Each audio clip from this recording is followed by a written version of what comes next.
지금 라이브예요. 어? 라이브 시작했어요. 좀 시의성 있게 하려고. 네? 농담입니다. 별로 뭐 크게 속지는 않으시는 것 같고. 혹시 좀 올림픽 보셨나요? 짤만 좀 봤는데 네, 잘. 너무 화가 나더라고요. 그래서 이게 속상하더라고요. 어떻게 보면 올림픽이 이제 전 세계인의 축제. 네. 근데 지금 뭐 팬데믹 상황 때문에 그거는 또 당연히 안 되는데 이게 또 여러 가지 뭐 이제 감정과 감정이 얽히면서 그렇죠. 뭐 세계인의 축제라든지 이런 거는 안 되는 것 같고 제가 듣기로는 중국에서 약간 좀 이번 올림픽을 그냥 조용히 네. 치르려는 것 같다. 이렇게들 관측들을 하시더라고요. 약간 그런 게 맞아요? 안팎에서 보는 시선들이. 원래 의도했던 거는 그런 건 아니었던 것 같은데 네. 너무 갑자기 그러니까 올림픽 하려고 하는데 중국 내에서도 코로나 확산이 너무 갑자기 급격하게 계속 반복되면서 일어나는 것도 있었고 얘네들이 되게 코로나를 무서워하잖아요. 코로나가 조금만 발생해도 바로 단지를 봉쇄해버리고 도시를 봉쇄해버리고 네, 공장 도시단. 가동 중단시키고 네. 막 이럴 정도로 좀 조심하는 면이 있어서 최대한 그 전까지 이미 경기가 둔화된 점도 있고 네. 안정화를 시키려면은 이 코로나를 먼저 잡아야 된다고 좀 생각을 하고 있는 것 같아요. 근데 올림픽이라는 거는 외부에서 사람들이 많이 유입이 되고 국내 사람들도 굉장히 이제 활발하게 좀 이동을 하잖아요. 경기를 보려고. 그렇다 보니까 그거에서 파생되는 또 한 번의 코로나 확산세 이런 거를 좀 경계하고 있는 것 같아요.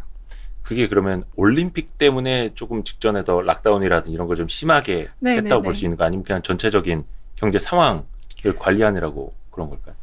두 가지 다 그것이다. 맞다고 생각을 하는데 그러니까 최대한 이슈를 안 만들고 싶었던 거죠. 그 빅 이벤트를 앞두고. 근데 뭐 어차피 외국인 뭐 관광객이라든지 네. 뭐 거의 못 온 것 같고 네, 그래서 그냥 그 내부에서만 네. 뭐 되게 그 안에서 또 통제를 많이 한다고 하더라고요. 원래 선수단은. 예상에서는 그 국내에서는 그래도 좀 이동 통제를 풀고 소비 활성화 해주지 않을까 싶었는데 또 그런 것도 아닌 것 같더라고요. 그러니까 중국의 내수 네, 진작이라든지 네. 이런 거. 그런 카드가 아직은 별로 안 나왔어요. 아직까지는. 그거는 이제 하나하나 디테일하게 좀 뒷부분에 좀 여쭤볼게요. 네. 그 최근에 조금 미국 시장이 좀 변동성이 커져서 그런지 모르겠는데 뭐 중국 시장도 원래 뭐 변동성 크기로 유명한데 중국 쪽 직접 투자하시는 분들 좀 더 많이 는다고 하더라고요. 네. 아무래도 이제 통화 정책 방향이 예. 전 세계는 이제 통화 정책이 정상화되는 반면에 긴축 쪽으로 이제 가려고 하는데 네, 중국은 이제 원래 먼저 미리 긴축을 하고 나서 이제 막 완화를 하지 않을까 완화를 하고 있는 변화도 확인된 것도 있고 네.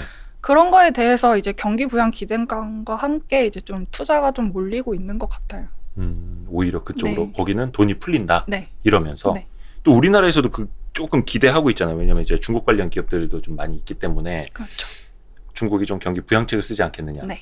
그래서 또 이야기가 아까 잠깐 올림픽 이야기했습니다만 올림픽 이후에 뭐가 좀 풀리지 않겠느냐 그런 기대감들인데 네. 일단 현재까지의 경제 상황은 어떤지 그거부터 좀 짚어주세요.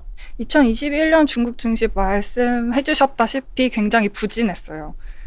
성장 기대감이 좀 낮아진 것도 있었고 네. 중국이 좀 아까 말씀드렸다시피 다른 국가 대비 좀 빠르게 긴축에 들어간 것도 있었고 코로나 무관용 정책 때문에 소비가 위축되었고 디레버리징 하려고 부동산 규제 심하게 했고 또 예상치 못하게 전력 대란이 일어나면서 생산에 좀 충격이 있었어요.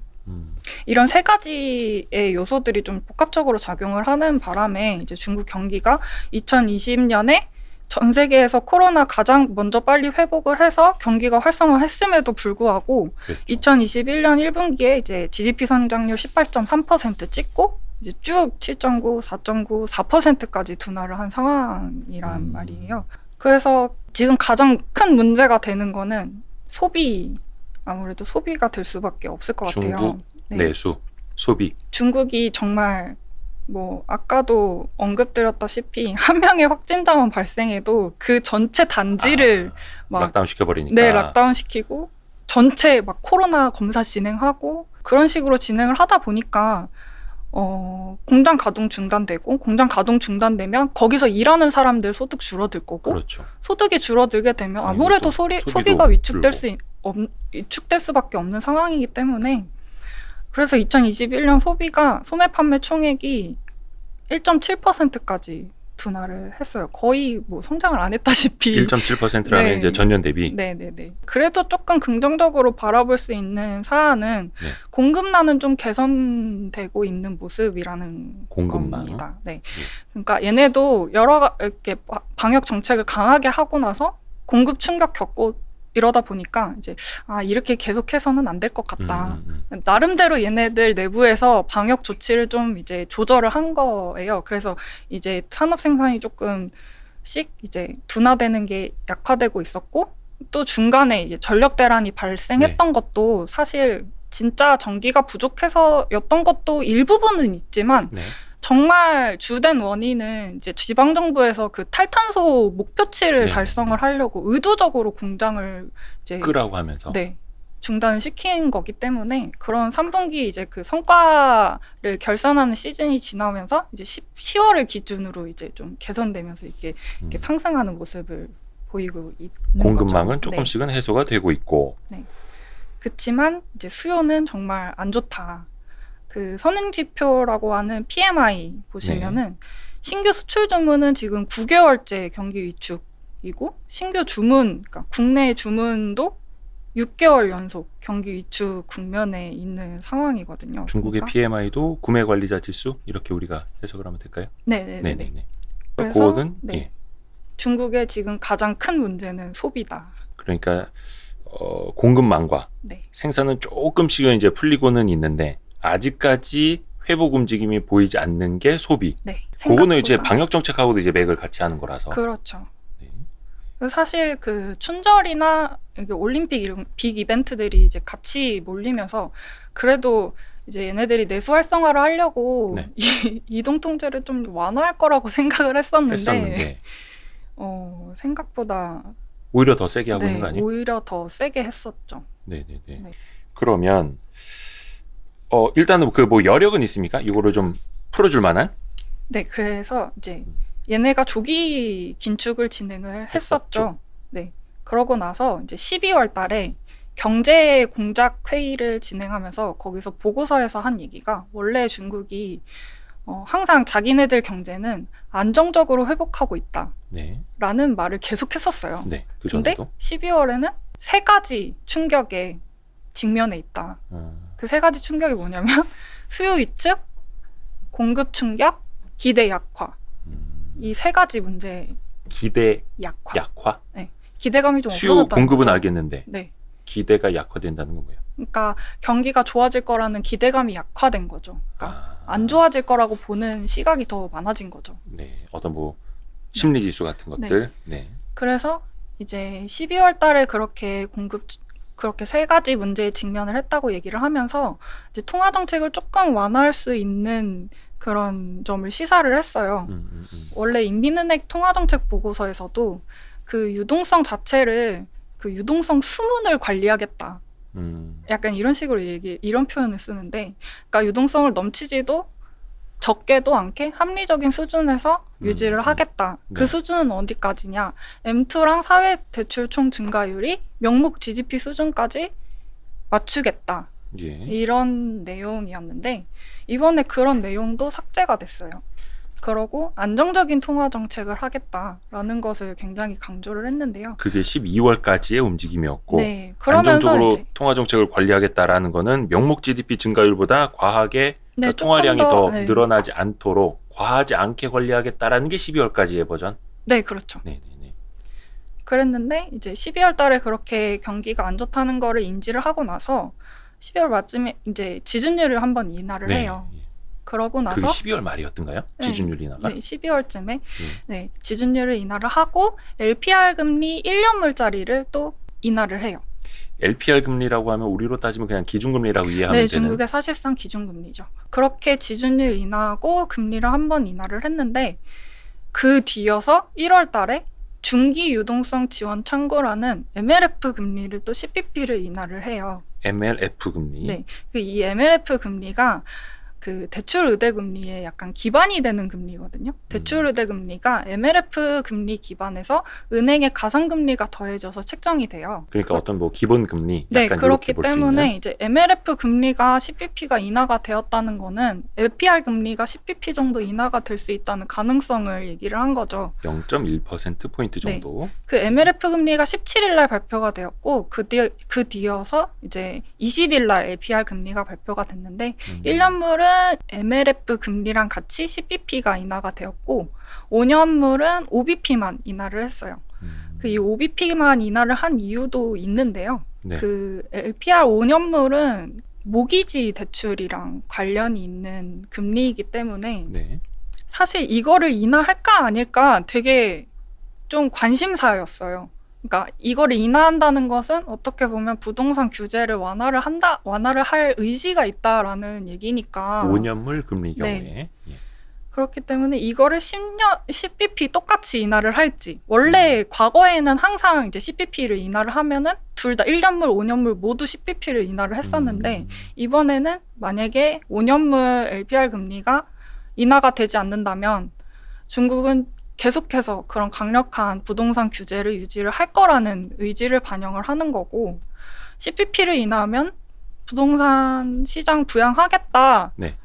의지로 좀 해석할 수 있을 것 같고 근데 네. 그보다는 조금 적은 5bp만 인하가 됐단 말이에요. 그러면은 막 적극적으로 완화하려는 것도 아니고 네. 그렇다고 지금 뭐 안 좋은 상태로 방치하겠다라는 네네네, 것도 그렇죠. 아니고 딱 그런 밀당. 스탠스를 보이는 거죠. 밀당이네, 밀당. 네네네. 약간 중국은 요 금리 구조가 우리랑 좀 달라가지고 네네. 이해하기가 조금 복잡해요. 한 번 더 머리를 써야 되는데 일단은 LPR이 우대금리, 네. 그리고 그 밑에 있는 게 MLF라는 기본금리. 네네. 그러니까 요 두 개 차이를 어떻게 이제 조절하느냐인데 두 개 다 시차를 두고는 조금씩 이제 낮췄다라는 네. 거고. 참 저 이제 궁금증. 중국에서도 LPR, MLF 이렇게 용어를 써요? 네네네. 자기네 방식으로 뭐 중국어로 쓰는 게 아니라. 중국어 영문으로? 나오고 영문 나옵니다. 그래요? 네. 외국인을 위해서?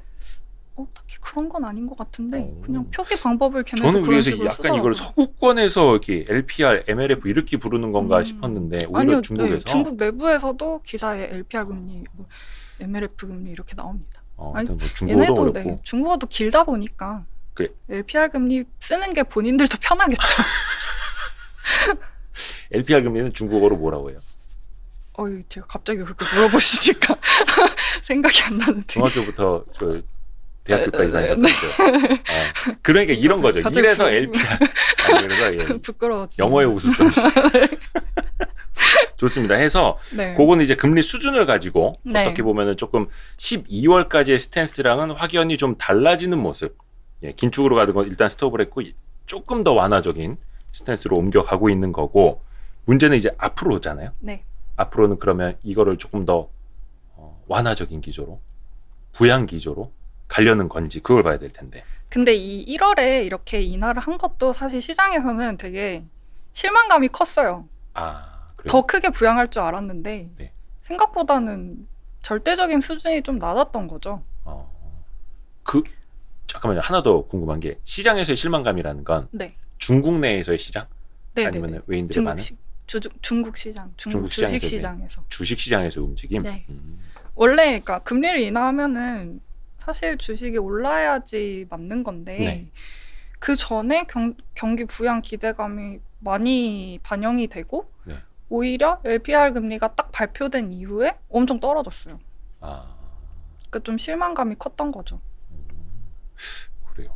그러면 앞으로 네. 더 부양을 해야 되겠다라고들 이제 기대를 하고 있을 텐데 네. 그 조짐은 좀 보입니까? 네, 그 3월 초에 중국에서 굉장히 중요한 회의가 열리는데요. 그 양회라고 하는 매년 회의인데, 3월에 열리죠. 네, 3월 초에 열립니다. 전인대하고 정협. 네, 네. 그렇습니다. 전인대가 사실 핵심인데 네.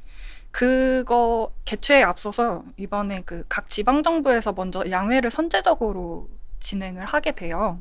양회, 그러니까 전국 단위가 열리기 전에 각 지방에서 네네, 각 먼저 지방에서 열려서 먼저. 예. 각 지방에서 나름의 예산을 책정하고 목표치를 책정해서 이제 전체 양회에서 이제 전체 지표 목표치를 책정을 하게 되는 거죠. 네.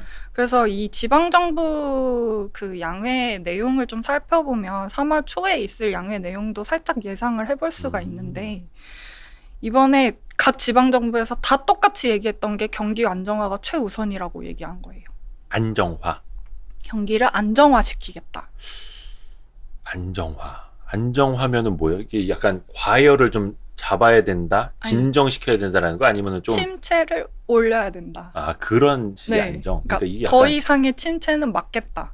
좀 복수의 의미가 있을 네, 수 있는 그쵸. 거라. 두 가지의 의미로 볼 수 있는데 지금 상황에서는 중국 경기가 굉장히 둔화되고 있기 때문에 더 이상의 침체를 막는다고 보는 게 맞을 그런 것 뜻의 같아요. 안정화. 네.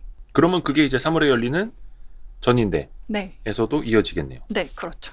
그 경기 안정화의 수단으로 지방정부가 언급을 한 게 이제 인프라 투자 확대, 그리고 부동산 규제 완화, 내수 촉진 이렇게 세 가지예요. 그 제일 부진한 그 내수 네. 짚어주셨고 또 이제 부동산이랑 인프라는 어떻게 보면 약간 좀 맥이 닿기는 하는 건데. 그렇죠.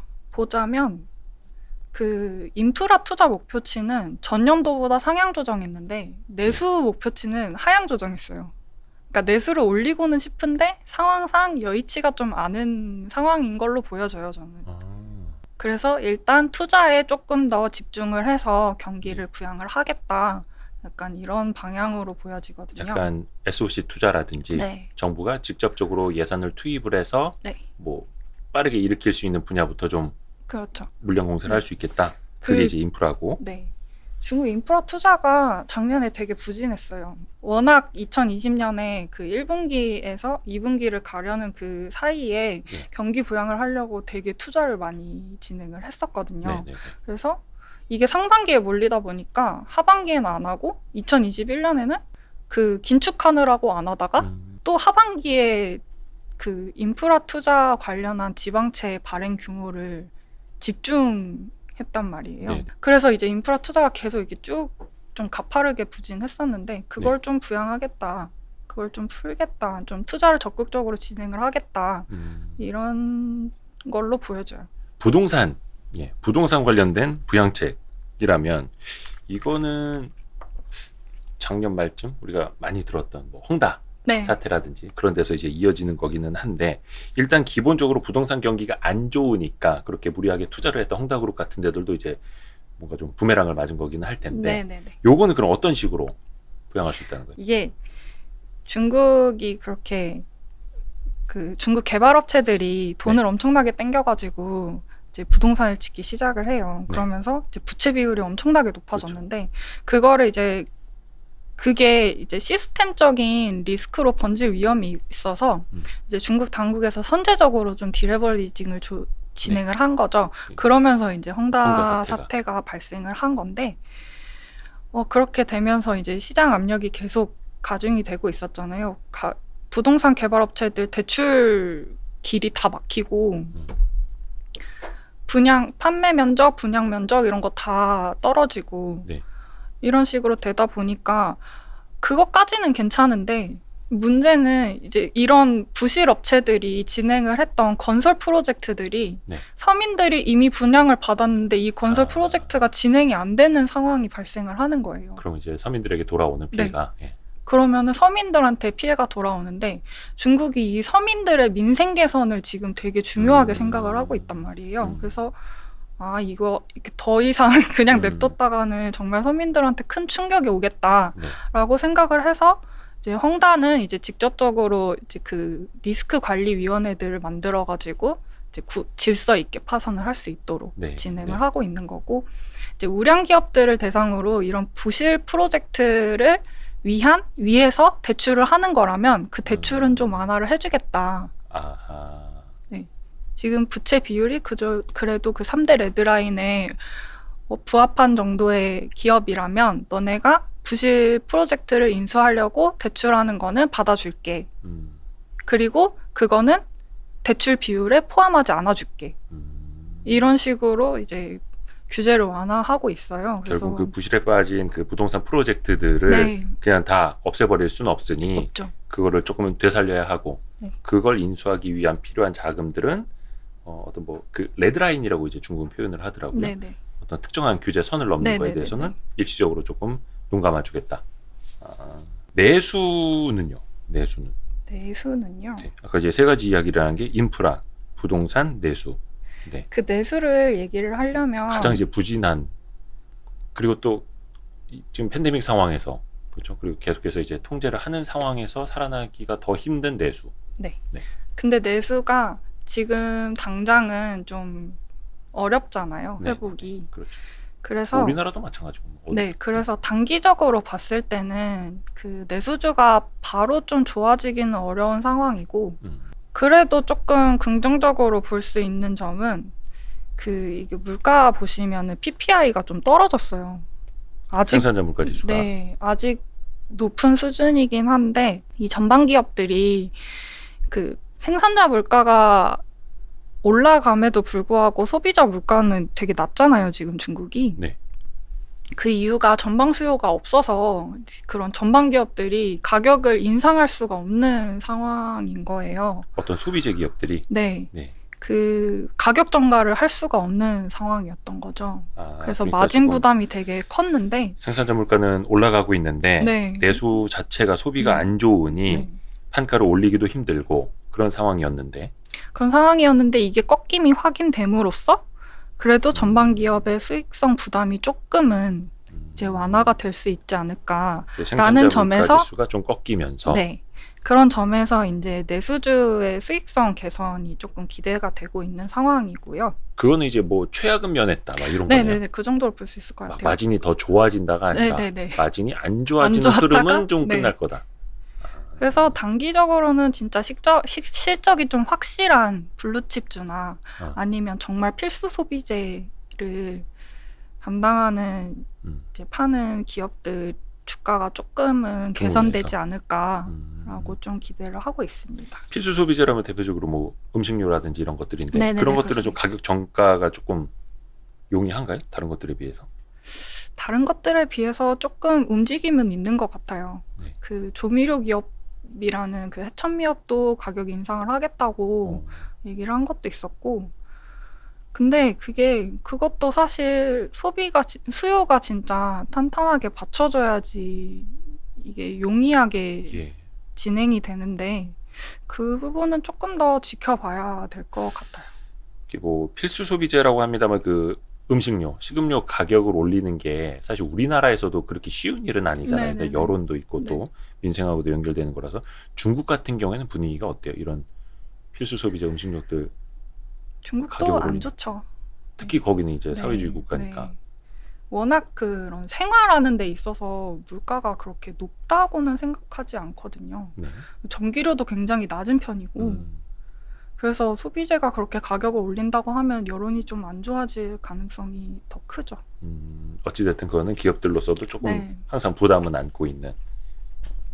그래서 이제 소비 위축이 있는데 그거를 구조적으로 이제 중국 정부가 좀 개선을 시키려고 하는 게 이제 공동부유를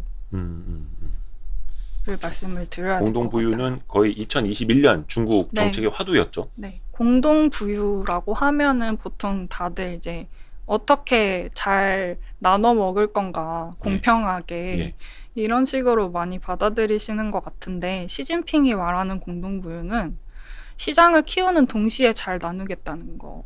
거든요. 그러니까 성장도 분배도 두 마리 토끼를 다 안 놓치겠다. 그냥 분배가 아니라 성장과 분배. 그럼 방식은 어떻게 되는 거예요? 네, 공동부유가 원래 이제 중국이 이제 중진국 함정에 빠지지 않고 이제 질적 성장을 하겠다.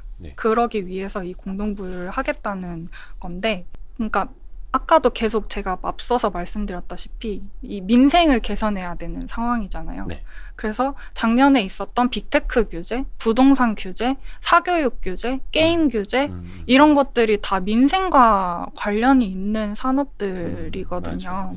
그래서 이 알리바바나 텐센트, 찡둥 이런 애들이 그 중국이 내수 활성화를 하려고 온라인 소비를 굉장히 활성화를 시켰는데 그 정책 기조에 힘입어서 굉장히 무서울 정도로 성장을 한 기업들인데 이 기업들이 이제 전자상거래를 시작으로 이제 위챗페이나 알리페이 같은 모바일 결제, 뭐 생활 서비스, 대출이나 이런 금융, 핀테크까지 산업을 확장을 했어요.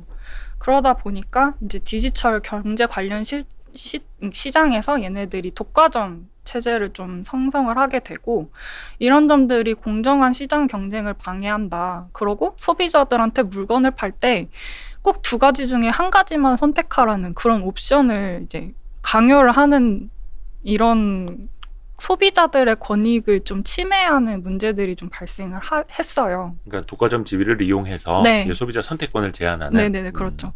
그런 문제들을 이제 해결을 해야겠다 해서 중국 당국이 이제 반독점법, 그리고 이런 그 플랫폼에서 얻은 빅데이터들을 또 금융시장에서 이렇게 활용을 하다 보니까 이런 데이터 보안법, 이런 규제들, 가이드라인들을 좀 연이어서 발표를 하고, 기업들 불러들여서 면담에서 경고성으로 너네 이제 그만해라 이렇게 하기도 하고, 벌금도 부과를 하고, 그런 식으로 이제 관리 감독을 계속 강화를 하고 있죠.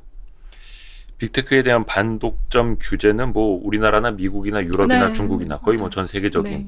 현상이기는 하네요. 근데 이 공동부유라는 목표 자체가 굉장히 장기적인, 중장기적인 목표이기 때문에 네. 그런 측면에서 봤을 때 이런 빅테크 규제도 장기화될 가능성이 굉장히 큰 거죠. 근데 이게 규제가 벌금이 부과되고 나면 사실 일단락이 돼야 되는데, 잊을만 하면 다시 벌금을 부과하고, 잊을만 하면 또 다시 벌금을 부과하고, 약간 이런 식으로 나 너네 계속 예의주시하고 있어, 이런 식이어가지고 지금 K-웹 주가가 이제 중국 인터넷 기업들 주가인데, 네. 규제를 시작한 이후로 계속 하락세. 오른쪽 아래에 있어요. 있는 차트. 네, 근데 저는 이 하락세가 좀 장기화될 거다. 중국의 어떤 빅테크들은 일단 불확실성 해소라는 게 없네요. 네, 조금 단기적으로는 앞이 안 보이는 상황인 거죠. 그치만 정말 장기적으로 봤을 때는 공동부유의 목표가 이제 내수 활성화잖아요. 네. 근데 내수 활성화가 되면은 이제 빅테크 기업들은 수혜를 입을 수밖에 없는 상황이기 때문에 정말 장기적으로 봤을 때는 이 내수 활성화의 수혜주라는 점에서 이제 주가가 조금은 진짜 완만한 상승세를 보이지 않을까. 좀 시간은 걸리겠지만. 네, 시간은 걸리겠지만. 급격한 반등보다는 특히 이제 중국의 빅테크 관련된 것들. 중국 빅테크 쪽으로는 또 다양한 방식으로 투자하시는 분들이 많아가지고 뭐 알리바바, 그렇죠. 정동닷컴이라든지. 네. 그리고 공동부유를 통해서 좀 유추할 수 있는 흐름들 또 어떤 게 있을까요? 네, 그리고 부동산 말씀드릴 건데요. 네. 부동산이 이제 중국 그 가구 자산 중에서 59%를 차지할 정도로 굉장히 중요한 자산이에요. 우리나라는 거의 한 70%에 달하고. 네. 중국도 마찬가지고. 네. 직간접적으로 중국 GDP의 한 30%를 차지를 한다고 하는데요. 네. 그래서 얘네들을 좀 강하게 규제하기에는 업다운으로 걸리는 산업들이 너무 많은 거죠. 뭐 건자재나 원자재, 뭐 밑으로는 가구, 뭐 자동차 이런 애들까지도 영향을 받으니까. 그러니까 보통 이제 집이 생겨야 자동차를 사고 뭐 이런 식으로 소비가 이렇게 연쇄적으로 이어지는데 그거를 약간 틀어막는 거죠, 부동산이. 네네네네. 그래서 부동산이 이제 거주의 목적이지 투기의 목적으로 변해선 안 된다라는 기조를 계속 유지를 하는 건데, 중국 같은 경우에는 부동산이 이제 토지에 대한 소유권은 없고 네네네. 건물에 대해서 한 70년인가요? 네네네. 예, 소유권으로 알고 있는데 그 70년 소유권에 대해서도 그렇게 막 매매를 하면서 네네네. 프리미엄이 붙고 막 이렇게 되는 거죠. 네. 그래서 그러면은 이 부동산 정책이 이제 어떻게? 네, 그래서 이 부동산 투기 방지하려고 이제 2020년 상반기 중으로 이제 일부 지역에서 부동산세를 부과할 예정이에요. 네. 그 22년 3분기에. 네. 그 일부 지역, 그러니까 전체에서 진행하는 건 아니고 일부 지역에 한해서 이제 시범적으로 진행을 하게 되는데 아직 뭐 구체적인 세율이나 뭐 이런 거는 정해지지 않았는데. 아니 올해 3분기에부터 매긴다면서 아직 세율이 정해지질 않았어요? 네네네. 아직 구체적인 게 나오지 않았어요. 그래서 근데 그냥 예상하건대는 세율이 그렇게 높게 측정되진 않을 것 같아요. 왜냐하면 그런 고소득자들이 부동산을 갖고 있음으로써 세금을 부과해야 된다. 그럼 이게 세율이 너무 높아버리면 또 부동산이 대거 시장으로 나오는 그런 부작용이 초래가 될 수 있고 뭐 여러 가지 여러 가지 부작용들을 고려하지 않을 수 없기 때문에 시범적으로 진행하는 부분에 대해서 세율은 그렇게 높지는 않게 책정이 될 것 같아요. 그리고 뭐 점진적으로 좀 올려갈 수는 있어도 이게 일종의 우리로 따지면 보유세 개념이에요? 네, 그렇죠. 근데 아직 세율이 정해지지 않았다. 근데 그것도 일단은 일부 지역에서 시범적으로 네. 계획을 하는 거고, 뭐 당연히 이제 버블이라고 볼 수 있는 지역부터 뭐 시작은 할 수 있겠네요. 그 이 부동산세 개혁이 또 시행을 하는 이유가 지방 정부가 그러니까 중국은 그 직접세 비중이 굉장히 낮거든요. 그러니까 지방 정부가 세수원으로 확보할 수 있는 가장 큰 게 그 토지 양도세였는데 네. 그 부동산 개발 기업들의 대출이 막히면서 이제 토지 구매율이 떨어지고 그러면서 이제 토지 양도 그 세수로 그러니까 벌어들일 수 있는 세금이 줄어드니까 다른 방법을 찾게 되는 거죠. 아, 세수 확보를 위해서. 네. 그래서 이제 세수 수입이 확대가 되면은 이제 고소득으로부터 그러니까 세금을 받는 거기 때문에 이제 분배적인 측면에서도 조정이 가능한 그런 효과도 좀 기대해 볼 수 있을 것 같아요. 그러면 이제 산업 얘기를 좀 해볼까요? 네. 그러면 뭐 현재 경제 상황까지 점검을 해봤고 약간 경기 부양 이슈 니즈가 있다라는 것까지는 우리가 알았으니 그럼 그 중에서 어느 쪽을 조금 더 많이 밀어줄지 부양해줄지 네. 그런 것도 좀 체크를 해봐야죠. 뭐 그 전과 사실 비슷한 방향이에요. 네. 규제는 아까 앞서 말씀드렸다시피 뭐 빅테크나 이런 민생 관련 쪽이 있을 것 같고요. 예. 또 추가적인 그 규제 범위로 좀 거론이 되고 있는 게 의료 쪽이고요. 의료 쪽을 규제한다고요? 네. 그 의료가 지금 중국은 좀 그 기본 그 의료보험에 포함되지 않는 항목, 그 비급여 항목들이 비급여. 되게 많거든요. 그래서 그걸 지금 계속해서 확대하고 있는 추세인데, 네. 그런 그 보험 급여 리스트에 들어가게 되면은, 이제 기업들이 단가를 인하를 할 수밖에 없어서, 그리고 인하 폭이 굉장히 커서, 예. 이제 수익성 악화, 아하. 우려가 좀 있어서 단기적으로 의료주가 좀 그 포함된다고 하면 좀 안 좋은 흐름을 보이더라고요. 근데 장기적으로 봤을 때 보험 그 급여 리스트에 포함이 되면 네. 수요가 확 늘죠. 늘어날 수 있기 때문에 그런 측면에서 또 다시 회복하고 뭐 이런 식으로 흐름을 보이는 것 같아요. 의료보험 비급여를 이제 네. 급여로 이제 정책을 좀 돌려주면 네. 수요가 확 늘어날 수 있어서 요거는 이제 좋은 내용인데 이걸 가지고 이 기업들이 이제 단가를 높일 수가 있어요. 오히려 정부가 이걸 또 규제를 할 수가 있다. 네네네. 이게 사실 사슬처럼 엮여 있는 이슈네요. 요거는. 뭐 그런 정도가 있을 것 같고요. 네. 육성 정책이라고 하면은 뭐 탈탄소랑 기술 혁신 뭐 이렇게 보는 게 맞을 것 같아요. 여기 차트 보시면은 그 항생테크 규제 시작하고 이렇게 낮아지는데 네. 창업반은 좀 이렇게 상승하는 이런 양극화된 모습 이렇게 가운데 위에 보였고요. 있는? 네. 네. 반도체랑 전기차 글로벌 X ETF 주가도 좀 상승하다가 최근에는 그 밸류에이션 부담이 좀 있어가지고 그러고 이제 미국의 긴축 영향도 좀 받았고 그러면서 이제 정말 좀 많이 내려온 상황이기 때문에 좀 더 관심을 보고 관심을 좀 가져볼 필요가 있다고 저는 생각이 듭니다. 이쪽은 규제는 아니고 육성이죠. 육성, 전기차와 반도체 네.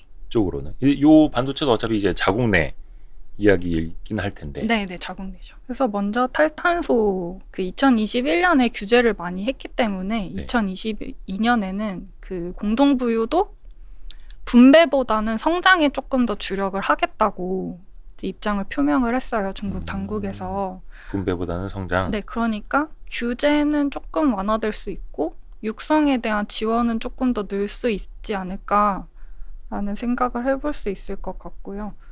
중국 당국의 육성 산업으로는 탈탄소와 기술혁신 산업 앞서 말씀드렸고 또 이번에 지방정부에서 그런 핵심 기업 기술이랑 그 유니콘 기업들, 그러니까 중소기업들 그리고 하이테크 기업들 이런 애들에 대한 지원을 좀 더 하겠다고 예고를 한 바가 있고 이 등록제 IPO 제도를 좀 보셔야 될 것 같은데 2022년에 그 기술 혁신 기업들이 상장을 못하는 이유 중에 하나가 단기적으로 이제 흑자 전환을 못해서 네. 상장을 못하는 경우가 굉장히 많은데 중국에서 그 기준을 낮춘 등록제라는 IPO 제도를 이제 원래는 그게 차스닥이라고 하는 차이넥스트랑 네. 스타마켓이라고 하는 커창반에만 도입을 했다가 네. 이번에 메인보드까지 확대를 하겠다고 예고를 한 상황이에요. 메인보드라면은 상해거래소, 심천거래소, A주 시장. 상해하고 심천. 네. 근데 이게 말 그대로 그 허가제는 우리가 이해가 가는데 등록제라고 하면은 차이넥스트 같은 경우에는 나 상장할래요 하면은 이게 신고만 하면은 바로 상장이 되는 뭐 이런 신고를 하고 이제 자료랑 이제 간단한 검토를 진행을 하고 네. 이제 등록을 하게 되는 상장을 하게 되는 뭐 이런 시스템. 그럼 IPO 문이 훨씬 더 네. 열리는 거네요. 기간도 굉장히 짧아지고요. 네. 통과율도 좀 높고요. 그래서 사실 이게 그 상장 문턱이 낮다 보니까 기업이 어쨌든 아직까지는 부실한 기업이라는 거잖아요. 그래서 차스닥이나 커창반 같은 경우는 투자할 수 있는 투자자들의 조건이 좀 까다로웠어요. 약간 좀 전문 투자자들이라든지. 네, 전문 투자자들 대상으로 좀 진행을 해서 이게 메인보드까지 확대되더라도 정말 개인 투자자들이 쉽게 투자하게 될 수 있을지는 아직 조금 저는 조심스러워요. 차이넥스트 같은 경우에 특히 그러면 요게 등록제가 차이넥스트 정도만이 아니면은 기존의 메인보드까지도 그러면 이게 등록제가 기존의 메인보드는 허가제만 지금 허가제만 하고 있는데 차이넥스트도 원래는 허가제였어요. 근데 이게 차이넥스트라는 그러니까 차스닥이라는 시장 자체를 원래 기술 기업을 육성을 하려고 만든 시장이었는데 그쵸. 생각보다 이게 진입 문턱이 높아서 이제 전통 기업들이 이제 조금씩 그런 신흥 산업들을 한다고 하면서 이제 차스닥에 상장을 한 거예요. 그러다 보니까 이게 본질을 잃어가니까 이제 커창반이라는 정말 기술 혁신만을 위한 시장을 만들어가지고 이 등록제를 처음 도입을 했었어요.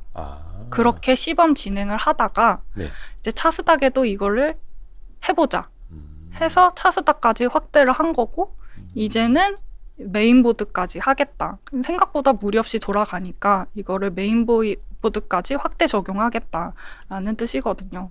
이게 그 커창반, 이거 뭐 거창판 뭐 이렇게도 표현하던데. 네, 과창판. 과창판. 네. 예, 어렵습니다.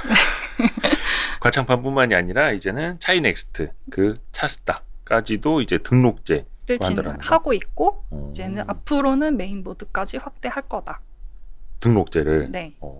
요러면 뭐 물론 이제 IPO가 많아진다라는 거는 이제 비상장 상태에서 투자를 했던 뭐 벤처 캐피탈이라든지 그런 쪽은 이제 엑시트가 용이한 거고 기업들 입장에서도 자금 조달이 이제 용이해지는 건데 반대로 약간 좀 부실한 기업들이 많이 좀 생기고 커질 수 있다라는 그리고 우려도. 수급 문제가 있을 수도 있고요.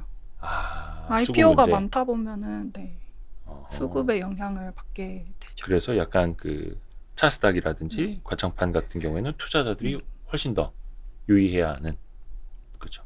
원래 또 하이리스크 시장이기도 하고. 그래도 성장성이 굉장히 높다는 측면 그리고 정부가 정말 작정하고 육성하겠다고 하는 기업들이니까 좀 그런 성장성 측면을 보고 투자를 하시는 것 같아요. 원래 그 시장의 성격을 그렇게 또 만든 거니까. 네네네. 그리고 이제 탄소 배출. 그 중국 기후 변화로 작년에 굉장히 경제적 손실이 되게 컸었는데요. 그러니까 풍력 발전이나 태양광 발전 시장을 투자를 계속 했었어요. 계속 많이 늘렸고 많이 늘리긴 했었는데 이상기후 현상이 계속되면서 바람이 불어야 될 곳에 바람이 안 불고 뭔가 폭우가 내리지 않아야 될 곳에 폭우가 내리고 정말 비가 와야 될 곳에는 정작 비가 안 오고 약간 이런 식의 문제가 좀 있었어요.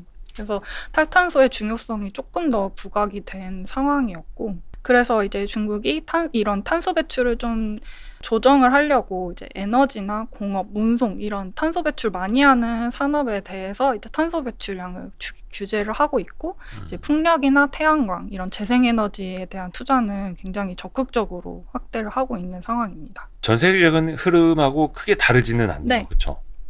근데 여기는 이제 뭐 탄소 중립 그 시기를 뭐 한 2060년 다른 나라들보다 한 10년 정도 늦게 네, 잡고 네. 있기는 합니다만 그래도 가는 방향은 똑같다. 네. 예, 그래서 친환경 기업들도 어차피 여기는 또 이제 육성을 해주는 거고 네. 예, 증시에서도 똑같이 이제 이해를 하면 되겠네요. 네, 그렇습니다. 네. 저는 조금 요즘 좀 관심 있게 보는 게 ESS 쪽인데요. 중국 전력 대란이 발생했던 이유 중에 하나가 네. 그 석탄 발전을 굉장히 좀 강하게 규제를 한 측면도 있었지만 원래 좀 수력 발전이나 풍력 발전이 받쳐줘야 되는 상황에서 그렇지 그쵸. 못했던 점이 좀 있었단 말이에요. 그러니까 재생에너지가 아직까지는 좀 불안정하다. 그러고 에너지가 있을 때 많이 만들어서 그러니까 저장을 해놓고 이제 중국은 서부에서 보통 전력을 많이 발전을 하고 동부가 전력 소비가 많은 하고. 지역인데 지역 격차가 있다 보니까 이 서부에서 만든 전력을 가지고 동부로 이제 쏴줘야 되는 상황인데 그런 인프라가 굉장히 부족한 거죠. 그래서 아까 그 지방정부 특수채를 통해서 인프라 투자하겠다고 했는데 그 방향이 전통 인프라 같은 경우는 이제 그 철도, 고속철도 이런 쪽이 있고 신형 인프라 같은 경우는 5G 그리고 특고압이 있어요.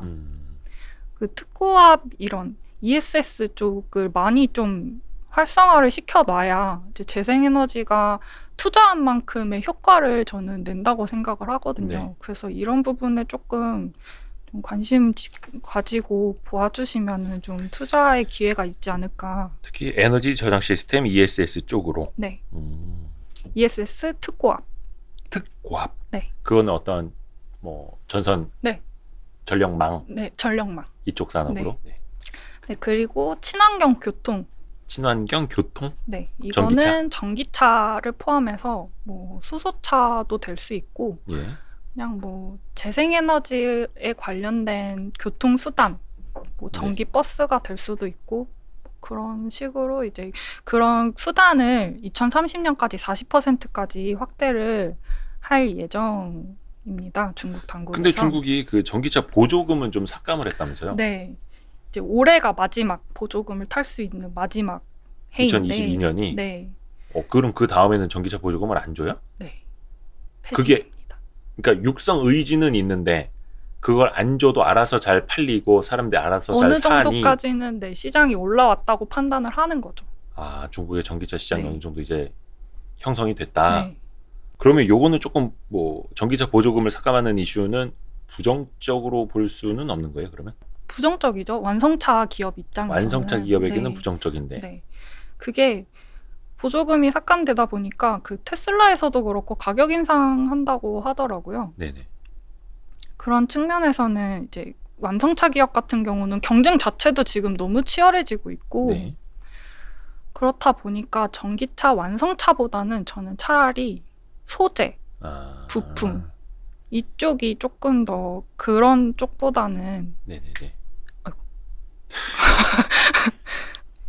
그런 네. 쪽보다는 조금 좋지 않을까. 그러니까 그 보조금 삭감의 영향을 좀 덜 받지 않을까라고 생각을 하고 있습니다. 그래서 완성차 쪽은 조금 더 네. 전기차 네. 완성차 쪽은 이제 경쟁이 너무 치열해지고 있고 차라리 소재 쪽으로 뭐 배터리 소재라든지 네. 차 부품이라든지 네네네. 이런 쪽으로. 그리고 반도체 쪽 볼까요? 네. 네네네. 근데 뭐 중국이 몇 년 전부터 반도체 굴기 많이 하는데 뭐 요것도 이제 미국의 어떤 제재하고도 네. 맥락이 닿는 게 미국 기술이 들어간 뭐 반도체 장비라든지 네. 뭐 소재라든지 이런 것들은 또 이제 계속 제재를 하려고 하고 있잖아요. 네네네.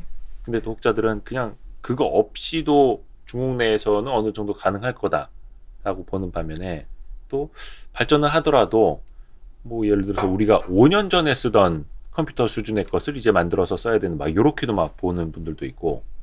아마 아직까지는 지금 네. 기술력이 그런 진짜 선도적인 기업들에는 못 미치는 상황일 거예요. 그래서 그런 정말 정밀 기술 같은 경우에 더 정부가 지원금을 많이 주고 법인세 혜택도 많이 주고 소득세 혜택도 되게 많이 주고 이런 식으로 육성을 하고 있는 과정인데 이제 중국이 반도체 육성을 본격적으로 시작한 거는 사실 2014년 얼마 안 됐어요. 네. 근데 반도체라는 게 되게 장기적으로 보고 육성을 해야 되는 산업이잖아요. 그래서 거의 본격적인 성과를 내기까지 한 15년에서 20년 정도 그 이상은 더 소요될 것으로 전망이 되고 있기 때문에 지금 당장 반도체 굵기가 지금 성공했다, 실패했다 이렇게 판단하기에는 아직 이른 시기인가 아닌가 저는 생각을 하고 있고요. 아무래도 이런 지원 정책이 계속 되다 보면은 중국 반도체 기술도 어느 정도는 올라오지 않을까. 올라올 수밖에 없는 상황이다라고 저는 생각을 합니다. 중국 반도체 기업들 최근 뭐 주가는 어때요? 사실 별로 안 좋기는 한데 네. 약간 그런 제재 이슈도 좀 같이 눌려 있고. 네. 일단은 장비 그 북방화창이라는 종목이 굉장히 좋았던 걸로 기억을 하고. 네네네. 뭐 지금까지는 뭐 패키징, 장비 이쪽이었다면은 그 국가 반도체 펀드가 이제 앞으로는 설계 쪽에 조금 더 투자 비중을 늘릴 수 있는 상황이거든요. 그러니까 반도체도 뭐 장비 돼야 되고 패키징 돼야 되고 뭐 조립 파운드리 돼야 되고 설계 돼야 되고 뭐 이런 식이다 보니까 그런 순서에 맞춰서 이제 투자를 하고 있는 것 같아요. 그런 측면에서 보시면 좋을 것 같고. 이제 자국내 반도체 설계 쪽에다가 투자하는 펀드까지도 네. 정부에서 뭐 조성을 해서 같이 육성하려고 하는. 근데 이제 중국 거는 파운드리도 중국 내에서 다 해결을 해야 하는 상황으로 갈 거 아니에요. 그렇죠. 뭐 TSMC나 이런 데서 이제 안 만들어주고. 네. 그런 거로 인해서 약간 좀 제약들은 있을 수는 있겠네요. 뭐 아직까지는 그렇죠. 이렇게 산업별로 조금 몇 가지 좀 살펴봤고, 요 준비하신 자료는 그죠? 다 왔죠? 네. 우리가 제가 그 백은비 연구원이 조금 중국 기업들 소개하는 리스트들 그 자료 발간한 거 몇 개 보니까 인스퍼, 박레아, 중항서비, 중천테크, 뭐 비아디 이런 것도 좀 쓰신 거 있더라고요. 네. 간단하게 뭐 소개할 수 있는 것들만 좀. 근데 제가 쓴 산업들 대부분이 네. 사실 정부 육성 산업인 기업이 굉장히 많아요. BID도 그랬고 JTT도 이 해저 케이블 업체인데 네. 이 풍력 발전, 해상 풍력 발전의 수혜주이고요. 그 이름이 뭐라고요? JTT, 중천테크. JTT. 그게 중천테크. 네. JTT. 그러니까 뭐 당연히 뭐 정부 정책이 이제 좀 도와주는 것들. 네, 도와주는 것도 있고 시장이 이제 막 커가는 시간이기도 하고. 네. JTT 조금 설명 좀 해주세요. 여기는 해저 케이블 제조업체인데 중국에서 제일 큰 회사. JTT 같은 경우에는 원래 광섬유 통신 케이블 업체로 시작을 했는데요. 이제 그 이후에 해양 장비랑 전력망 또 신에너지 시장에 진출을 하면서 이제 우량 기업으로 성장을 한 케이스입니다. 현재는 태양광이나 ESS 산업 체인의 구축에 성공한 상황이고 신에너지 사업 외에도 이제 스마트 그리드, 5G 통신, 신소재, 스마트 제조 사업 뭐 이런 중국 당국이 열심히 육성하고 있는 시장에 뛰어든 상황이에요. 3분기 기준 매출액 뭐 38% 성장했고 영업이익은 적자지만 이제 자회사 손상차손 때문에 일시적인 거였고 네, 수익성은 계속 개선되고 있다는 점에 조금 더 주목해줄 필요가 있는 것 같습니다. 그 해상풍력 시장이라는 게 굉장히 전도유망한 시장인데요. 네. 2021년에서 2025년까지 중국 해상풍력 발전 규모가 8.1기가와트 이상 증가할 것으로 전망이 되고 있습니다. 해저 케이블 시장은 되게 높은 진입 장벽이 있는데 그 이유가 해저에 깔려야 되기 때문에 특수 그 방수 처리가 들어가야 되고 특수 코팅 처리가 들어가야 돼요. 그래서 이제 기술 장벽이 좀 높고 그렇기 때문에 이제 시장 구도가 잘 변하지 않는다는 좀 특징이 있는데 그렇기 때문에 이미 시장을 확보한 상황에서 이제 시장이 커진다는 거는 좀 수혜로 볼 수 있을 것 같습니다. 또 이거 외에도 해상풍력 EPC 서비스 제공하면서 해외 수주도 열심히 확보를 하고 있는 상황이고요. 또 루동현의 국유회사와 이제 모우를 체결해서 태양광 자원 개발권을 획득한 상황입니다. 이렇게 태양광 개발권을 획득하게 되면은 이제 JTT는 광케이블, ESS, EPC 뭐 이런 사업 등을 통해서 총 230억 위안의 매출을 창출할 수 있을 것으로 예상을 하고 있고요.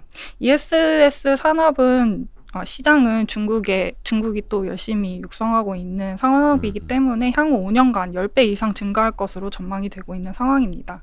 아무래도 전력망 관련해서도 네. 함께 이게 해저 케이블뿐만이 아니라 네, 광케이블도 하고 있고 그러니까 우리로 따지면 이렇게 전선 네. 회사들처럼 그렇죠. 혹시 또 소개해줄 만한 좀 매력적인 기업이 있으면 좀 알려주세요. 이 방산 업체인데요. 사실 이게 메인 회사는 아니고요. 네. 그 AVIC라는 국유 회사가 있어요. 네.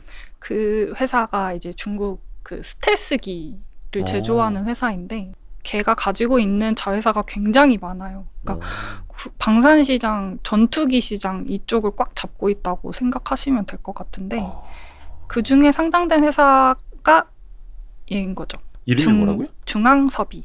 중앙섭이 그 뭐 영어 이름도 막 있지 않아요? AVIC 시안이에요. 아, 그러니까 AVIC의 자회사인데 네. AVIC 시안 에어크래프트. 네. 중국은 아무래도 저희 방산 산업도 되게 기술 혁신이 필요한 그렇죠. 산업이고 어떻게 보면 제일 빨리 네. 발전하는 미국과의 갈등도 있고 대만과의 갈등도 있고 인도와의 갈등도 있고 사실 중국이 이런 국방 강화를 좀 할 필요가 있는 상황이에요. 근데 그런 반면에 이제 GDP 대비해서 중국의 국방비 예산이 그렇게 비중이 높지 않거든요. 다른 선진국에 비해서. 그래서 이제 2019년에 발표된 신시대 중국 국방백서라는 거를 보면은 2027년이 중국 건군 군대가 건립된 100주년이 되는 해인데 그 목표 달성을 위해서 이제 무기 확대를 하겠다라고 예고를 한 적이 있어요. 근데 2020년 기준으로 중국 국방비 1.27조 위안으로 6.7% 증가하기는 했는데 선진국 대비해서는 굉장히 아직도 부진한 상황이기 때문에 지출 여력은 더 있다고 생각을 하고 특히 무기 장비에 그러니까 원래 국방비라고 하면은 무기 장비에 대한 투자가 있을 거고 그 군대에 대한 투자가 있을 거고 인건비에 대한 투자가 있을 건데 그 중에서도 무기 확대에 가장 많이 투입을 하겠다는 거거든요. 그러면은 이런 항공기를 만드는 회사로서 무기를 많이 확보한다면 실적이 좋아질 수밖에 없는 그런 상황인 거죠. 아, 그런 회사들이 또 있구나. 네. 그리고 뭐 군용기 말고도 민간용 항공기도 제조를 하고 있기 때문에. 아, 그래요? 네.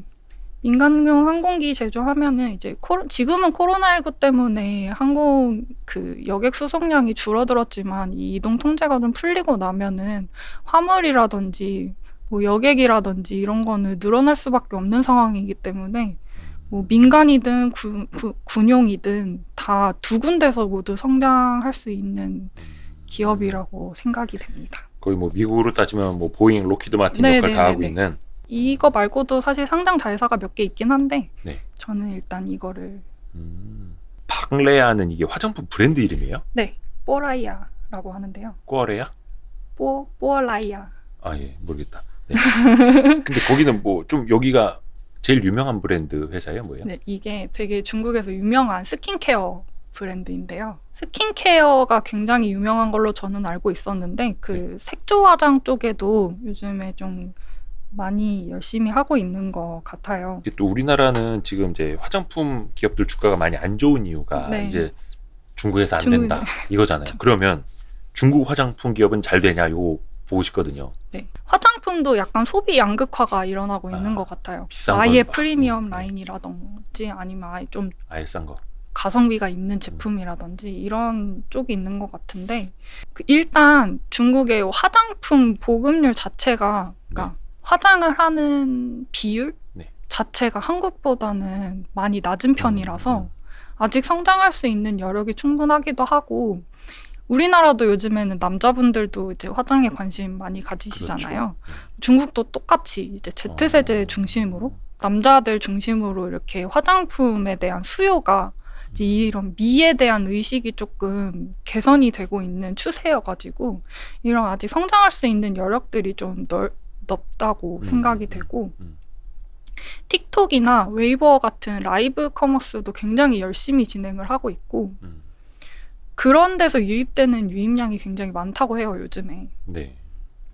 Z세대들이 온라인에 익숙하기 때문에 그런 거를 통해서 이제 판매를 하게 되면 이게 직접 판매로 잡혀가지고 그 대리상을 통해서 판매하는 것보다 수익성이 좀 더 좋다는 장점도 있고. 유통마진이 빠지니까 그리고 훨씬 더 좋아지는. 이제 또 한 가지 볼 게 중국 Z세대들 중심으로 이 애국 소비가 굉장히 유행을 하고 있어요. 그 애국 소비라는 거는 외국 기업, 외국 브랜드보다 자국 기업, 자국 브랜드 거를 쓰자. 네. 그래서 최근에 그 리닝이라는 네. 중국 스포츠 브랜드인데요. 네.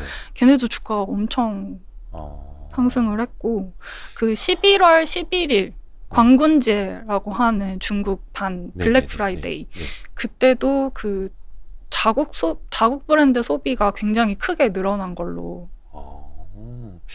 약간 이게 소득 수준이 올라오면 오히려 이제 외산품이라든지 네. 외국 브랜드 이걸 좋아할 때가 있는데 오히려 중국은 그 시기가 오히려 넘어가고 있는 그래서 자국 브랜드에 대한 원래 또 이제 그런 것도 좋아하는. 나이키 대상으로 불매 운동도 했었잖아요, 중국에서. 중국은 그런 불매 운동이 주기적으로 벌어지지 않나요?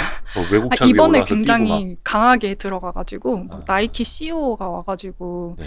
자기네들은 그쵸. 그런 의도가 아니었다, 뭐 이렇게 중국을 해명하는, 존중하고 뭐 중국을 사랑하고 뭐 엄청 해명하는 일도 네네네. 있었고. 네. 그렇기 때문에 이제 프로야는 이제 중국 대표 화장품 브랜드로서 이런 수혜가 좀 기대되고 있는 상황입니다. 근데 중국에도 화장품 뭐 제조사나 브랜드가 어마어마하게 많을 거 아니에요? 네, 되게 많아요. 되게 많아졌어요. 그리고 그 중에서 탑 티어에 있는 네, 그렇죠. 것들을 이제 봐야 되는 거고 그게 아까 프로야. 그 제목을 좀 위로 올려주세요. 좀 봐야지 알지. 프로야. 네, 저렇게 하니까 쉽네. 근데 이거를 한자 그대로 쓰면 박래야. 네, 된다고. 그렇죠. 박래야. 혹시 또 저기 자료 같은 것도 내실 거 아니에요? 네, 뭐 연간이라기보다는 어떤 뭐 이슈? 네. 이슈 자료? 그 제가 양회 하기 전에 한번 정리해가지고 네. 좀 낼 계획이 있습니다. 3월에? 네, 양회 3월 전에? 전에. 네, 2월 말쯤에. 양회하기 전에? 네. 네. 그때 또 저희가 기회가 되면 또 백은비 연구원 통해서 네. 이야기를 들어보겠습니다. 그러면은 중국에서 학교 마치신 지는 얼마 안 된 거예요? 네, 2017년에. 2017년에. 근데 그러면은 그 마치고 한국에 들어와서 FN 가이드. FN 가이드 바로 입사한 건 아니고요. 예. FN 가이드 19년쯤에 거기서 뭐 하셨어요? FN 가이드에서? 똑같이 리서치 했어요. 그때 중국 리서치 할 네. 때 그때 몇 분 계셨었어요? 그때 저희 3명? 그때 전병서 네, 맞아요. 교수님이 거기 같이 하실 때? 네네네. 그때 저희 직원 3명. 전병서 교수님 다음 주에 또 오실 건데 여기. 정말. 네네네. 그때 전병수 교수님하고 같이 하셨구나. 그때 많이 배우셨나요? 아니면 네, 많이 배웠죠. 혼나기만 하셨는지? 아니, 잘 안 혼내셨어요. 그래요? 네, 굉장히 인자하셔가지고. 되게 좀 뭐라 해야 되나? 신사. 네. 그리고 저희 너무 까마득한 후배이기도 하고. 저희 학생 때부터 봤었어가지고. 그래요? 네. 어디에서? 학교? 대학교, 네. 저희 대학교 박사학위 따셨던 걸로 기억하는. 경대인가? 푸단대. 푸단. 네. 네. 저희 저희가 요거 와이스트리트 하는 그 법인 FN 가이드 투자를 받고 하는 거예요. 네. 네. 그렇군요. 저희가 스타트업이긴 한데 예. 투자 받아갖고 같이 하고 있습니다. 그래서 전병석 교수님도 많이 이제 저희 좀 도움 주시려고 하고 계시고요. 그래서 백은비 잘하시는 분. 네, 백은비 연구원이 이제 잘 하셨는지 못했는지는 저희가 이제 아이고. 레이더망을 돌려보면 그래서 앞으로도 뭐 중국 관련된 뭐 이렇게 좀 자료 쓰신 거 있으실 때는 그때 또 이야기를 좀 많이 해주시면은 저희도 좀 도움 말씀 많이 듣고 하겠습니다. 고맙습니다. 감사합니다. 예, 수고하셨습니다. 네. 고생하셨습니다. 감사합니다.